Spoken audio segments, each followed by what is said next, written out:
এখানে কত নম্বর বুথ এটা? 245 কি হয়েছে ঘটনা?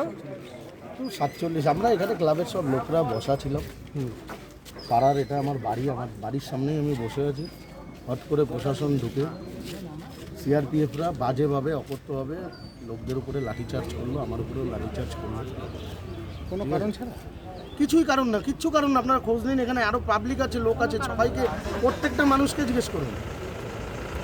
আর যেসব ভাষায় সিআরপিএফ কথা বলছে, যেসব ভাষা এখানে ইউজ করছে, যেভাবে নির্মমভাবে লাঠি চার্জ করলো সাধারণ মানুষ। ভোট তো শান্তিপূর্ণভাবে হচ্ছে। একদম আপনারা মিডিয়া সবাই দেখুন না, আপনারা মিডিয়ারা আছেন তো। গয়েশপুরের প্রত্যেকটা ওয়ার্ডে কোনো জায়গায় কোনো রকম অশান্তি নেই, কিচ্ছু নেই। সিআরপিএফ ইনটেনশনালি, জানি না তারা কিসের জন্য, তাদের প্ররোচনায় পড়ে আজকে এইটা করলো। না বুয়াইবো হঠাৎ লাঠিচার্জ কেন করলো সেটা সিআরপিএফদের জিজ্ঞেস করুন আপনারা।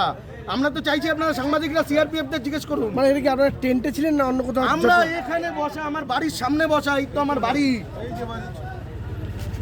হঠাৎ করে আপনাদের চড়া হলো? হঠাৎ করে আমাদের উপরে গাড়ি থেকে নেমেই লাঠিচার্জ করলো। কজনকে মেরেছে? অনেক, আমরা 4-5 জন 6 জন বসা ছিলাম, তাদেরকে মেরেছে। অন্য লোকরা দূরে বসা ছিল, তাদেরকে ধাওয়া দিচ্ছে অকথ্য ভাষায়, খিস্তি আমার। মহিলারা তো এই পাশ থেকে ওদের দেখেই সব পালিয়েছে। এরা তো সব পালিয়েছে মহিলারা। কি চাইছেন এখন? আমরা চাইছি সুষ্ঠুভাবে নির্বাচন হোক।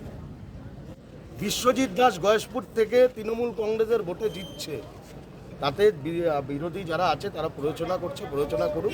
4 তারিখে ভোট বাক্সের রেজাল্ট হবে। ভোট বাক্সে গণতন্ত্রের মাধ্যমে গয়েশপুরের মানুষ গণতন্ত্রকে বিশ্বাস করে। গণতন্ত্রের মাধ্যমে গয়েশপুরের মানুষ বুঝিয়ে দেবে।